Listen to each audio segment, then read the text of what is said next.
wabarakatuh.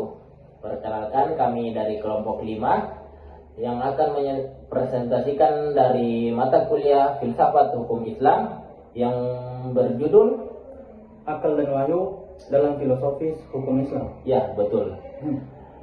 Baiklah, saya perkenalkan M. Sultan Abdullah Fakih. Saya Eduardo Mile. Kami dari jurusan Hukum Tata Negara semester 3 dengan NIM 2420-2031 dan NIM saya 242022003. Baik, selamat menyaksikan. Baiklah, sebelum kita masuk pada materi, saya ingin mempertanyakan satu hal. Jika dalam Islam mengajarkan tentang akal, kenapa kita harus taat kepada wahyu? Pertanyaan bagus. Atau sebaliknya, apakah menggunakan akal dalam beragama berarti meragukan Tuhan? Pertanyaan ini sering membawa kita kepada satu jantung dalam filsafat Islam, yaitu di mana kita harus meyakini wahyu dan menggunakan akal, di mana akal dan wahyu itu salah satu kubu yang bertolak belakang, dalam satu yang dianggap modern dan satu yang dianggap kuno. Dalam penerapannya, seperti sebagaimana para filsafat-filsafat dahulu mempertanyakan tentang sebagaimana hal-hal tersebut akan dipersatukan antara akal dan wahyu dalam pemikiran modern. Baik, dari penjelasan Anda, Saudara Sultan, saya sangat paham. Namun muncul di benak saya sebuah pertanyaan mengenai hubungan kekuasaan dari akal dan wahyu. Apakah akal setara dengan wahyu? Sebenarnya akal dan wahyu itu tidak setara. Boleh Anda jelaskan? Baiklah. Baik, dalam penjelasan saya yaitu wahyu memiliki otoritas tertinggi dalam kedudukannya. Wahyu dan akal memang setara, tetapi ada yang dibilang otoritas tertinggi dalam lingkupan wahyu. Wahyu memiliki suatu kekhususan seperti yaitu ia adalah suatu perintah yang dimana hak mutlaknya tidak bisa diganggu oleh akal. Sebagaimana jika perintah wahyu tidak bisa digugatkan oleh akal. Contoh, sholat 5 waktu. Sholat 5 waktu tidak bisa dipandang enteng dan tidak bisa dibatalkan oleh akal disebabkan oleh hal yang tidak jelas. Bagaimana itu bisa menjadi kerusakan jika kita menyalahkan syariat Islam menggunakan akal tanpa perantara wahyu. Maka dari itu, wahyu memiliki otoritas tertinggi dalam kedudukan dalam pemikiran filsafat hukum Islam tersebut. Baiklah, kita masuk ke ranah akal. Akal sebagai kodifikasi dalam ranah hukum Islam, sebagaimana yang disebut dalam perumusannya itu ijtihad. Ijtihad salah satu pengambilan keputusan hukum Islam yang digunakan para ulama terdahulu untuk menentukan hukum Islam berdasarkan wahyu yang ada.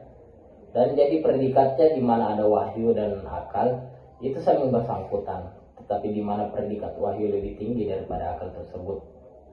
Dan jika ingin dibilang ijtihad menjadi salah satu perantara yang dimana wahyu menjadi salah satu tangga yang untuk dilampaui setelah berijtihad, yang bisa digunakan untuk melakukan pelaksanaan ibadah sebagaimana kita laksanakan, yaitu salah satunya sholat, puasa, zakat, dan lain-lain.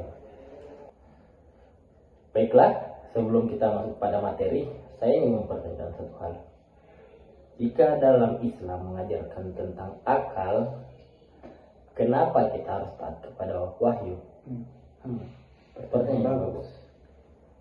Atau sebaliknya, apakah menggunakan akal dalam beragama berarti meragukan Tuhan? Pertanyaan ini sering membawa kita kepada satu jantung dalam filsafat Islam, yaitu di mana kita harus meyakini wahyu dan menggunakan akal, di mana akal dan wahyu itu salah satu kubu yang bertolak belakang, dalam satu yang dianggap modern dan satu yang dianggap kuno.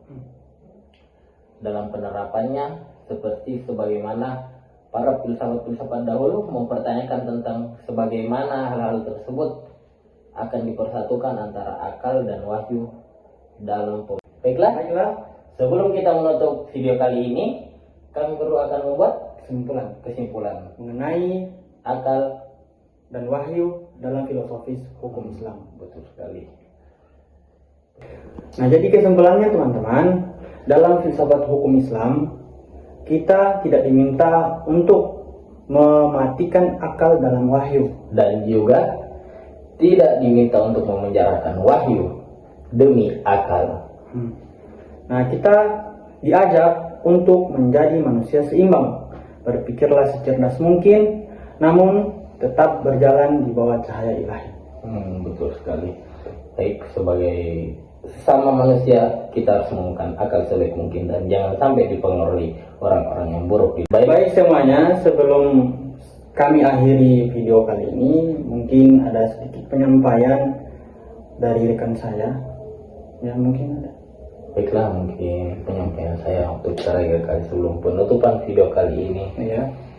Jika ada kesalahan saya yang membuat kita berakhir, mohon untuk dimaafkan. Karena hadirku bukan hanya sekedar cahaya ilahi, namun puisi di dalam hati.